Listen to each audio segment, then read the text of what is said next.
के लिए पूरी ताकत लगाने की आवश्यकता है, एक छलांग की आवश्यकता है। जैसे सीढ़ी पर हम चढ़ते हैं, लेकिन उनके पंक्तियों को हम अगर नहीं छोड़ते हैं तो आगे नहीं बढ़ सकते। सीढ़ी को भी छोड़ना होता है यदि आगे बढ़ना है। हर चीज़ को छोड़ के ही हम आगे बढ़ सकते हैं। इसलिए दुखों को भी छोड़ना होगा, समस्याओं को भी छोड़ना होगा, उनसे मुक्त होना होगा।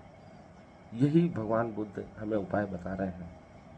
अप दीपो भव। इसके लिए हमें खुद ही जागरूक होना होगा। अचानक देखना होगा कि हम जो कर रहे हैं वह सही कर रहे हैं कि नहीं कर रहे हैं, जो कर रहे हैं वह प्रॉपर ढंग से हो रहा है कि नहीं हो रहा है, बराबर हो रहा है कि नहीं हो रहा है।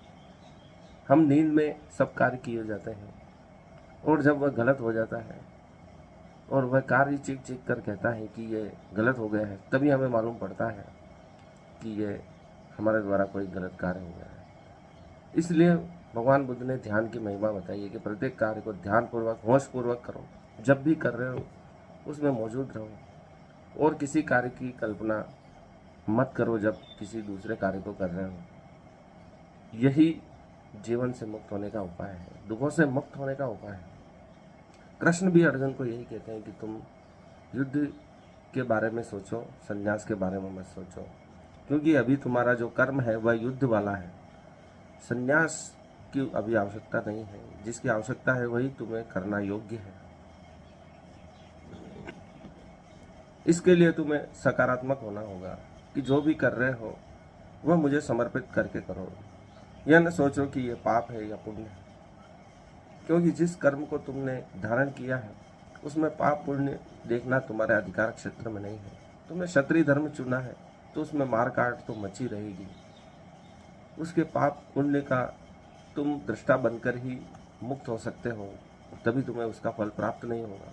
सभी फल मुझे समर्पित कर दो। तुम्हारा कर्म पर अधिकार है, फल देना तो मेरे हाथ में है, क्योंकि वे परिस्थितियां तुम उत्पन्न नहीं कर सकते हो सफलता की। तुम्हारा अधिकार क्षेत्र कर्म में है। नवरात्रि का 9वां दिन है।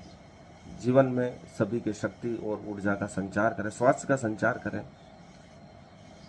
कथा कहती है कि मधुकेटक एक भयानक राक्षस हुए जिन्होंने पूरे ब्रह्मांड में उत्पात मचा रखा था। भगवान विष्णु ने उनसे 5000 वर्ष तक युद्ध किया, और महामाया महाशक्ति दुर्गा ने उनको मोह में डाल रखा था।